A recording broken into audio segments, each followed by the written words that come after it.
اعوذ باللہ من الشیطان الرجیم بسم اللہ الرحمن الرحیم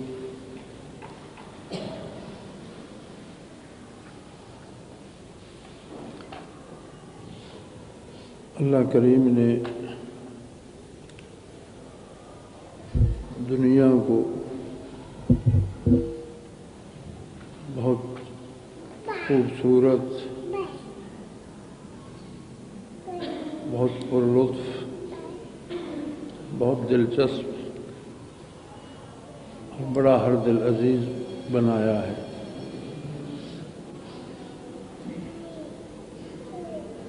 لیکن اس کی خصوصیت یہ ہے کہ یہ انسان کو اپنے آپ میں جذب کر لیتی ہے اور پھر اپنی پسند پر اسے چلاتی ہے۔ انسان ایک کھلونا بن جاتا ہے۔ حوادثات دنیا اور واقعات عالم، موسموں کا تغیر و تبدل، ضروریات و احتیاجات اس کی مجبوریاں بن جاتی ہیں، اور یوں کارگہ حیات میں انسان ایک گیند سے زیادہ حیثیت نہیں رکھتا، فٹ بال کے بال سے زیادہ اس کی کوئی حیثیت نہیں رہتی۔ ایک طرف سے ٹھوکر لگی، دوسری طرف لڑک گئی۔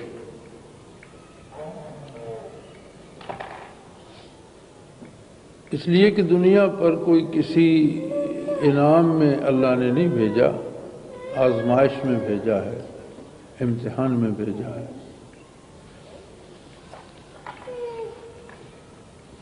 وہ ایسا کریم ہے کہ جس نے دنیا کو یہ خصوصیات اور یہ طاقتیں دی ہیں، اس نے انسان کے لیے بھی ایک قوت پیدا فرمائی ہے، ایک ایسی قوت کہ اگر انسان وہ قوت حاصل کر لے تو دنیا میں وہ دنیا کے لیے کھلونا نہ بنے، بلکہ دنیا اس کے کہنے پر چلے۔ دنیا کا نظام اس کی رائے کے مطابق ہو، دنیا کے نشیب و فراز اسے مجبور نہ کریں، بلکہ دنیا کے نشیب و فراز کو وہ ہموار کر سکے۔ اور یہ قوت رب جلیل نے انبیاء علیہ السلام کے واسطے سے، ذریعے سے تقسیم فرمائی۔ دنیا پہ قدم رکھنے والا پہلا انسان خود اللہ کا نبی تھا، اور تب سے لے کر ہمیشہ جب بھی انسانیت مغلوب ہوئی، کمزور ہوئی، دنیا کے مقابلے میں ایک کھلونا بن گئی، تو اللہ نے کوئی نبی مبعوث کر دیا۔ کچھ خوش نصیبوں نے نبی سے برکات حاصل کی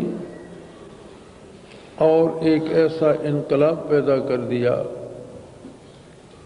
کہ دنیا کا کھلونا بننے کی بجائے انسان دنیا کو اپنے استعمال کی شے بنا سکے، ورنہ تو دنیا انسان کو استعمال کرتی ہے۔ لیکن ہر نبی کسی قوم، کسی علاقے کے لیے مبعوث ہوا، ایک خاص وقت کے لیے مبعوث ہوا۔ اب جتنا دائرہ کار تھا نبوت کا، قوم کے اعتبار سے یا علاقے کے اعتبار سے یا وقت کے اعتبار سے، جتنا دائرہ کار اس نبوت کا تھا، اتنی قوت اس نبی نے ان لوگوں کو بخشی، ان میں تقسیم کی، اور حالات کی اصلاح ہوتی رہی۔ جب آخر میں آقا نامدار حضرت محمد صلی اللہ علیہ وسلم مبعوث ہوئے، تو یہ ایک نئی بات ہوئی کہ ایک نبی ساری دنیا کے لیے، ساری انسانیت کے لیے اور سارے زمانوں کے لیے، ساری زمین کے لیے، ہمیشہ کے لیے مبعوث ہوا۔ اب ظاہر ہے جو نبی اتنے عظیم کام کے لیے مبعوث ہوا اور جس کا دائرہ کار نہ زمینوں میں محدود تھا اور نہ زمانوں میں، اس نے جو قوت نوع انسانی کو بخشی یا اس سے جو قوت نصیب ہوگی وہ اتنی ہی عظیم تر ہوگی کہ وہ روح زمین کو متاثر کر سکے۔ اس کا ظہور ہم صحابہ کرام کی زندگیوں میں دیکھتے ہیں کہ مٹھی بھر لوگ جو عرب کے خانہ بدوش تھے، جن کا کوئی مکان نہیں تھا، کوئی جاگیر جائیداد نہیں تھی، کوئی ساز و سامان نہیں تھا، سرمایہ نہیں تھا، کوئی افرادی قوت، کوئی حیثیت نہیں تھی، کوئی وسائل اسباب اسلحہ وغیرہ کچھ بھی نہیں تھا، لیکن ان میں ایک قوت آ گئی، ایک طاقت ایسی آ گئی جو جس طرف وہ بڑھتے گئے وہاں حالات کو تبدیل کرتی گئی اور ان کی مرضی کے مطابق ڈھالتی گئی۔ پوری دنیا میں حکومتیں تھیں، سلطنتیں تھیں، قاعدے تھے، ضابطے تھے، رسومات تھیں، تہذیبیں تھیں، ہر ایک کا اپنا کلچر تھا، ہر ایک کے اپنے لین دین کے طریقے تھے، بوجھ و باش تھی۔ لیکن کیا یہ عجیب بات نہیں ہے کہ وہ جس طرف بڑھتے گئے، صحرائے عرب میں پیدا ہونے والے اور بدوؤں کے خیموں میں پیدا ہونے والے بچے اور وہ گھوڑے جو ساری عمر ریت پر دوڑا کرتے تھے، انہوں نے جب ہمارے شمال مغربی راستے سے گزر ہوا افغانستان کو فتح کیا اور افغانستان کے راستے جب چائنا میں داخل ہوئے تو جس درے سے صحابہ کرام کا گزر ہوا وہ درہ 18,000 فٹ کی بلندی پر ہے۔ اگر افغانستان سے چترال اور چترال سے اس درے سے ہم داخل ہوں وسط ایشیا کی طرف یا چائنا کی طرف تو وہ درہ خود درہ جو ہے اس کی بلندی 18,000 فٹ ہے، جہاں گرمیوں میں بھی ہمیشہ برف رہتی ہے اور مقامی لوگ بھی گرمیوں میں وہاں سے اس طرح گزرتے ہیں کیونکہ ہر سال برف کی تہ جمتی رہتی ہے تو سینکڑوں فٹ برف یا ہزاروں فٹوں تک برف کی تہ ہوتی ہے۔ تو جب گرمیاں آتی ہیں تو لوگ اس طرح، سردیوں میں سخت ہو جاتی ہے تو گرمیوں میں چونکہ اس میں دراڑیں پڑ جاتی ہیں، پھر جب شام ہوتی ہے تو روزانہ رات کو جو دن کو بھاپ بنتی ہے رات کو برف بن کے زمین پہ گر جاتی ہے، تو وہ جو دراڑیں برف میں پڑتی ہیں ان کا منہ اوپر سے بند ہو جاتا ہے، لیکن وہ برف اتنی مضبوط نہیں ہوتی کہ بندے کو سہار سکے۔ تو گرمیوں میں بھی وہاں سے گزرو تو جو کسی دراڑ پہ جس کا پاؤں ہے وہ سینکڑوں فٹ برف میں نیچے چلا جاتا ہے۔ تو گرمیوں میں جب لوگ وہاں سے گزرتے ہیں تو اپنے آگے 4-5 مویشی چلاتے ہیں، 4-5-6 گائے گھوڑے کوئی چیز آگے چل رہی ہوتی ہے کہ کہیں دراڑ ہو تو ان کا پاؤں اس میں آئے اور اگر ضائع ہو تو کوئی جانور ضائع ہو۔ لیکن سوچنے کی بات یہ ہے کہ اتنی مشکل جگہ سے جہاں جانے کا ہم لوگ جو ان موسموں کے عادی ہیں یا وہاں کے مقامی لوگ بھی ڈرتے ہیں، وہ بدوؤں کے خیموں میں پلنے بڑھنے والے بچے وہاں سے کس طرح گزرے، ان کے گھوڑے کیسے اسے عبور کر کے وہ ان راستوں سے کیسے گئے۔ یہ کرشمہ اس قوت کا تھا جو نبی علیہ السلام نے انہیں عطا کی۔ وہ چونکہ روح زمین کے لیے تھی اس لیے دنیا کا کوئی موسم، کوئی بلندی، کسی صحرا کی وسعتیں، کسی سمندر کی گہرائی ان کو روک نہ سکی، چونکہ وہ ساری دنیا کے لیے تھی اور جہاں جتنی قوت چاہیے تھی وہاں اتنی قوت ان کے پاس تھی۔ تب سے لے کر اب تک اس بات پہ تاریخ گواہ ہے کہ ہمیشہ جب حالات بہت زیادہ بگڑے تو اسی امت میں سے اللہ نے کچھ ایسے لوگ پیدا کر دیے جنہیں پھر سے برکات نبوی نصیب ہوئی، وہ قوت نصیب ہوئی اور انہوں نے حالات کو سیدھے راستے پہ ڈال دیا۔ اس میں مسلمان بادشاہوں کے نام بھی آتے ہیں اور بادشاہ بھی محتاج ہیں مسلمان صوفیاء اور اہل اللہ کے، جنہوں نے انہیں یہ قوتیں اور ان قوتوں کی طرف توجہ دلائی اور ان حالات کو بدلنے کی طرف متوجہ کیا۔ وقت اپنی رفتار سے چل رہا ہے، یہ چلتا رہے گا، دنیا ہے، اس کے موسم بدلتے رہیں گے، لیکن دنیا اور دنیا کے حالات کبھی شکست خوردہ ہو کر بیٹھ نہیں رہتے۔ دنیا کا نظام ایسا ہے کہ اسے آپ ایک دفعہ فتح کر کے فارغ نہیں ہو سکتے۔ ہر صبح نئی جنگ ہوتی ہے، ہر شام نیا مقابلہ ہوتا ہے، ہر آن آدمی محاذ جنگ پر ہی رہتا ہے، ہر موقع پہ دنیا اپنی مانوانے کی کوشش کرتی ہے اور بندہ اپنی کرنے کی کوشش کرتا ہے، اور یہ مقابلہ جاری رہتا ہے۔ یہ کوئی ایک لمحے کی بات نہیں، کوئی ایک شہر، ایک قریہ، ایک ملک، ایک قوم نہیں کہ آپ نے فتح کر لی اور طے کر دیا، اب وہ مجبور ہو گئے، آپ بادشاہ بن گئے، ایسی بات نہیں ہے۔ یہ مقابلہ جاری رہتا ہے اور یہی امتحان ہے۔ بدنصیبی یہ ہے کہ ہم وہ خوش قسمت لوگ ہیں جنہیں نبی علیہ الصلوۃ والسلام کا دامن نصیب ہوا، لیکن ہم نے رسماً تو دامان نبوت کو تھاما اور دل ہمارے دنیا میں غرق ہو گئے۔ بدن پر تو ہم نے لباس مسلمانوں جیسا پہن لیا، داڑھیاں رکھ لی، اذانیں کہیں، نماز پڑھ لی، تبلیغ کی، تقریر کر لی، لیکن یہ قوت تو ظاہر سے تو اس کا وہ نسبت نہیں ہے کہ ظاہر میں آ جائے۔ ظاہر تو ایک چھلکا ہوتا ہے، جس طرح اخروٹ کا چھلکا ہوتا ہے، بادام کا چھلکا ہوتا ہے، یہ ظاہر جو ہے یہ تو ایک باطن کے تحفظ کا ایک چھلکا ہے، ایک کور ہے۔ اصل چیز یا مغز یا گری تو اس کے اندر ہوتی ہے۔ ہم نے کتنے آپ نے بادام دیکھے ہوں گے کہ چھلکا مضبوط ہے، توڑو تو اندر سے گری مری ہوئی نکلتی ہے۔ تو جب وہ نسبت دل سے پیوست نہ ہوئی تو وہی اس مری ہوئی گری والے بادام کا حال بن گیا کہ ظاہر بڑا مومنانہ، بڑا مضبوط، حلیہ بڑا صحیح، باتیں بڑی اچھی، لیکن اندر وہ قوت نہیں ہے کہ کوئی تبدیلی لا سکیں، جس کا نتیجہ یہ ہوا کہ ہم خود دنیا کے لیے ایک کھلونا بن گئے۔ اب کیسی عجیب بات ہے کہ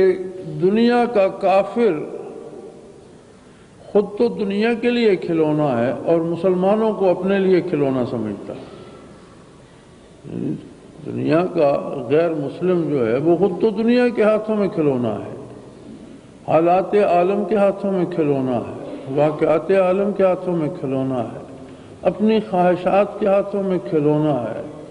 اور روز نت نئی ذلتوں سے دوچار ہو رہا ہے، لیکن مسلمانوں کو اس نے اپنے لیے کھلونا بنا لیا ہے۔ تو ہمیں سوچنا یہ ہوگا کہ یہ جو کچھ ہو رہا ہے، کیا ہم اپنی مسلمانی پہ مطمئن ہیں؟ کیا یہی مسلمانی ہے؟ مسلمان تو وہ قوم ہے جس نے کافر کی بیٹی کی عزت کو بھی تحفظ دیا، کافر کی آبرو کو بھی تحفظ دیا، کافر کی جان مال کو بھی تحفظ دیا۔ آج اپنی جان کے لیے امان کی بھیک چاہتا ہے، کیسی عجیب بات ہے۔ کیوں؟ اس لیے کہ بظاہر حلیے میں زبانی تو ہمارا تعلق اسلام سے، نبی کریم صلی اللہ علیہ وسلم سے، اللہ سے، اللہ کی کتاب سے، اللہ کے دین سے ہے، لیکن اندر سے ہم خالی ہو۔ دل میں اللہ نہیں بستا، دل میں نبی کی برکات نہیں ہے، دل میں کتاب اللہ کا نور نہیں ہے، دل دنیا کی محبت سے لبریز ہے، اور دل دنیا کے لیے کھلونا بنا۔ تو بدن جو ہوتا ہے یا اعضاء و جوارے جو ہوتے ہیں، میڈیکلی بھی انہیں دماغ کنٹرول کرتا ہے۔ دماغ حکم دیتا ہے حرکت کرنے کا، ہاتھ کو، پاؤں کو، بدن کے پٹھوں کو، رگوں کو، لیکن دماغ کو بھی دل کنٹرول کرتا ہے۔ جو دل چاہتا ہے دماغ وہی حکم دیتا ہے، جس کے لیے دل نہیں چاہتا وہ حکم دماغ بھی نہیں دیتا۔ تو جب دل دنیا میں ہوگا تو نمازیں بھی دنیا داری بن جائیں گی، اور ہم بجائے اس کے کہ دنیا کو بدلیں ہم خود بدلنا شروع ہو جائیں گے۔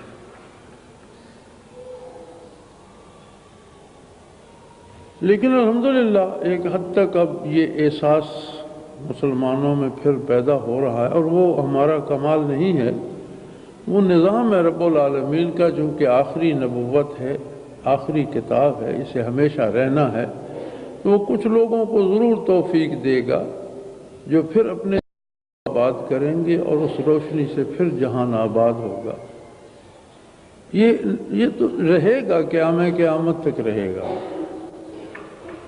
کیونکہ کوئی نیا نبی مبعوث نہیں ہوگا، کوئی نئی کتاب نہیں آئے گی۔ تو پہلے بھی جتنے نبی آئے ایک قاعدہ رہا ہے کہ نئی شریعت تب آتی ہے جب اگلی شریعت کا نام و نشان ختم ہو جاتا ہے۔ نبی علیہ السلام کی بعثت سے پہلے عیسیٰ علیہ السلام کی تعلیمات کا چراغ گل ہو چکا تھا۔ یہ ایک عجیب نظام ہے۔ تو نئی نبوت کی ضرورت تبھی پیش نہیں آئے گی جب اس نبوت کی برکات زمین پر موجود رہیں گی، کیونکہ اللہ نے بتا دیا کہ نئی نبوت نہیں آئے گی، تو اس کا مطلب ہے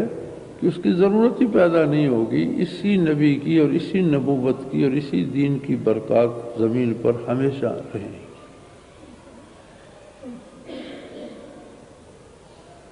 تو حالات ہمیشہ اپنی ایک حد کو، ایک لیمٹ کو پہنچ کر پھر وہ پلٹا کھاتے ہیں۔ ایک پہیا ہے، اس کی ایک بلندی ہے، ایک حد تک چیز جاتی ہے، وہاں سے پھر نیچے کو شروع ہو جاتی ہے آنا۔ تلک الایام نداولها بین الناس، زمانے کی تعریف یہ فرمائی گئی کہ یہ شب و روز جو ہیں ان کو لوگوں میں لوٹایا جاتا ہے، گردش دی جاتی ہے۔ اب پھر موسم بدلنے کو ہے، ظلم کی تاریک رات چھٹنے کو ہے، عدل کی صبح طلوع ہوگی انشاءاللہ۔ خوش نصیب ہوں گے وہ لوگ جو اپنے دلوں کو برکات نبوی سے آباد کریں اور صبح کو پیدا کرنے میں معاون ثابت ہو۔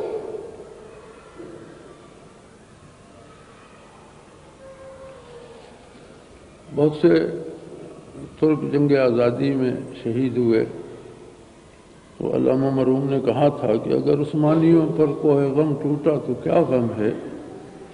کہ خون 100,000 انجم سے ہوتی ہے سحر پیدا، کہ لاکھوں ستارے ڈوبتے ہیں تو صبح طلوع ہوتی ہے۔ ایک چھوٹی سی بات اور میں عرض کرنا چاہوں گا، اور وہ یہ کہ رواج یہ ہو گیا ہے کہ ہم اپنے آپ پر نظر رکھنے کی بجائے دوسروں پہ رکھتے ہیں، اور دوسروں میں بھی محاسن کی بجائے، اچھائیوں کی بجائے برائیاں تلاش کرنے۔ ہر ایک کا معاملہ رب العالمین کے ساتھ ہے، کون اچھا ہے کون برا ہے، اس کے لیے اللہ نے نہ مجھے جج بنایا ہے نہ آپ کو۔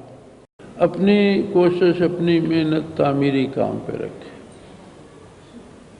ہمارا جو کام ہے اللہ کے لیے بندوں کو اللہ کا راستہ بتانا، اس میں یہ شرط نہیں ہے کہ نیکوں کو بتایا جائے، بلکہ خطا کاروں کو اس کی ضرورت زیادہ ہے، اور غیر مسلم اس سے بھی زیادہ مستحق ہے کہ وہ بہت دور ہے۔ انسان تو وہ بھی ہے، نبی علیہ السلام اس کے لیے بھی مبعوث ہوئے ہیں، نجات کا راستہ اس کے لیے بھی اسلام ہی ہے۔ تو ہماری تو یہ مجبوری ہے کہ ہم اپنا دروازہ کسی کے لیے بند نہیں کر سکتے، اس لیے کہ یہ نیک نہیں ہے۔ سارے ہی نیک ہیں، سارے ہی اللہ کے بندے ہیں، اور کسی نیک کو گناہگار ہوتے ہوئے کوئی صدیاں نہیں لگتی، اور کسی گناہگار کو توبہ کرنے کے لیے کوئی صدیوں کی ضرورت نہیں ہوتی۔ تو بجائے تنقید کے دعا کا پہلو اختیار کیجئے کسی میں دیکھنی ہے تو کوئی خوبی دیکھیے جو اپنائی جا سکے، کسی میں کوئی خامی نظر آئے تو اس کے لیے دعا کیجیے، اور دعا نہیں کر سکتے تو کم از کم اسے چھیڑیے نہیں، نظر انداز کر دیجیے، تو آپ دیکھیں گے کہ بہت سا درد سر کم ہو جائے گا۔ ہمارے گھروں میں بھی یہی عالم ہے، بھائی بھائی کے لیے، ساس بہو کے لیے، بہو ساس کے لیے، نند بھاوج کے لیے، بھاوج نند کے لیے وہ خرابی اور کمزوری تلاش کرتے ہیں۔ حالانکہ تلاش کرنے کی بات یہ ہے کہ اس میں کوئی اچھائی بھی ہے، اگر اس میں بھی کوئی اچھائی ہے تو وہ ہمیں بھی اپنانی چاہیے۔ تو اگر ہم پہلی بات تو یہ ہے کہ ہر ایک کو اس کے حال پہ چھوڑ دیں، لیکن دیکھنا ہی چاہیں تو کسی میں کوئی اچھی بات دیکھیں اور اسے اپنانا چاہیں، اور اگر دوسرے میں اچھی بات نہیں ہے تو ہم اپنی اچھی عادت تو کم از کم نہ چھوڑیں، اپنا جو بیہیویئر ہے وہ تو اچھا رکھیں۔ اگر دوسرا بھی خراب ہے، ہم بھی خراب ہی ہو گئے تو پھر فرق کیا رہا، تو بات برابر ہو گئی۔ تو اگر اسلام کا یہ اصول ہم اپنا لیں تو جماعت میں بھی جھگڑے نہ ہوں، گھروں میں بھی بہت سے جھگڑے کم ہو جائیں، اور ہماری بہت سی ٹینشن اور بہت سی بیماریوں کا سبب جو ہے نا، آج کل آپ کو یہ جو کینسر کا عام وبا نظر آ رہا ہے یا دل کے امراض جو زیادہ ہو رہے ہیں، تو ان کا ایک بہت بڑا سبب یہ ٹینشن بھی ہے، جو ہر وقت ہم غصے میں رہتے ہیں بلا وجہ، دوسرے کی کمزوریوں پر، دوسرے کی باتوں پر، دوسرے کے حالات پر ہم ٹینشن لیتے ہیں، جو وہ بڑی بیماریاں بھی پیدا کرتا ہے۔ صحت مند رہنے کے لیے بھی فارغ رکھنا چاہیے ذہن کو، اسے ہر وقت غصے میں بھرے نہیں رکھنا چاہیے۔ اور جماعتی نظام میں بھی یہ اصول ہوتا ہے کہ ہم کسی کے جج نہیں ہیں، ہم سب ایک دوسرے کے دوست ہیں، ساتھی ہیں، ہو سکے تو کسی کی بہتری کیجیے، بہتر مشورہ دیجیے، اگر کوئی غلطی پر ہے تو اس کے لیے دعا کیجیے، اللہ سب کی اصلاح کر دے، اور کوشش کیجیے کہ اللہ ہمیں اس طلوع سحر میں شریک ہونے کی سعادت نصیب فرمائے۔ وآخر دعوانا الحمدللہ رب العالمین۔